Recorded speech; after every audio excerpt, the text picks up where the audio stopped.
Principles of Bioproduct Separation, Module 11, Ultrafiltration and Electrophoresis, Segment 1, Basic Ideas. With me, Yusuf from School of Life Sciences and Technology, Institut Teknologi Bandung. In this module, we will discuss about basic ideas, ultrafiltration, electrophoresis, and last but not least, electrodialysis and isoelectric focusing. At the end of this module, students will be assigned to do several exercises to determine permeability and velocity, determine diameter, velocity and flux, determine filtration time, determine electrophoresis time, determine electrophoresis flow rate, and determine electrodialysis flow rate. The figure shows a macromolecular solution and a solvent separated by a semi-permeable membrane. To understand osmotic pressure, let's consider a macromolecular solution and a solvent separated by a semi-permeable membrane as shown in the figure. Because the macromolecule is big, it cannot pass through the membrane. Because the solvent molecules are small, solvent pass through the membrane from right to the left and consequently increases the solution volume.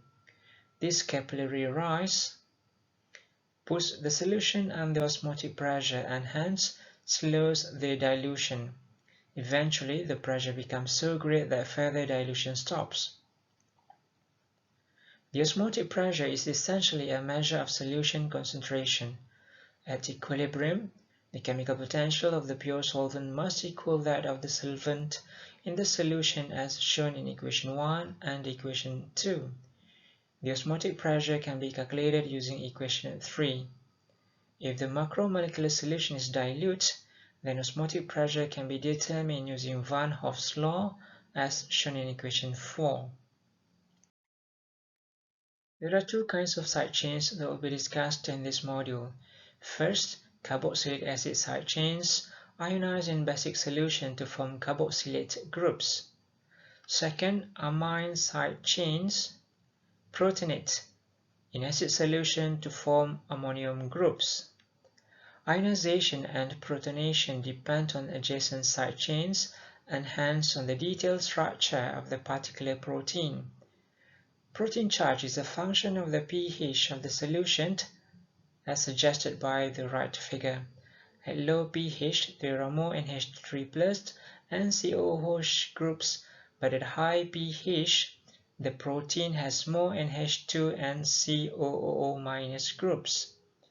The pH with the protein has no net charge, where it has equal numbers of positive and negative charges are called the isoelectric point.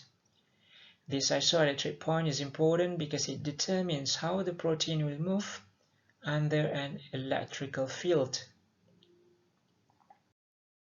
Transport equations can be used to describe both ultrafiltration and electrophoresis, where velocity of a species is a function of the forces applied to it, which can be illustrated as shown in the figure. For ultrafiltration, the species transported is the solvent, and the chief force is the pressure. For electrophoresis, the species transported is a solute, and the chief force is an applied electrical field. For ultrafiltration,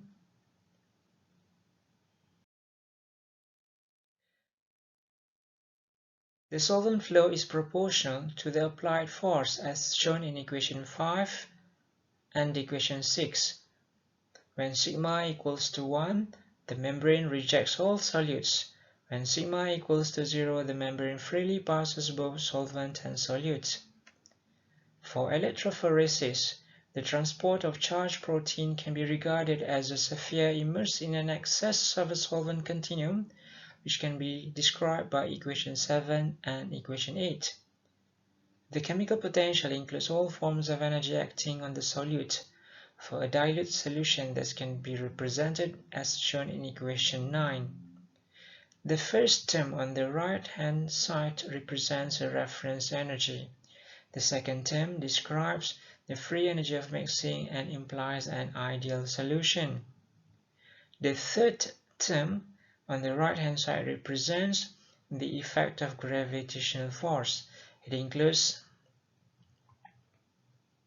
a factor, a solute density in solution minus the density of the surrounding solvent. The fourth term, on the right hand side, a focus of this chapter includes the solid charges and the electric potential. Combining equation 8 and equation 9 yields equation 10. It shows that solid movement is a function of concentration gradients, gravitational force, and electrical force all acting on the solute. First case is uncharged solutes in the absence of any gravitational field. In this case, G and Z are 0 as described by equation 11. Second case is the concentration of an uncharged solute is uniform, which can be described by equation 12.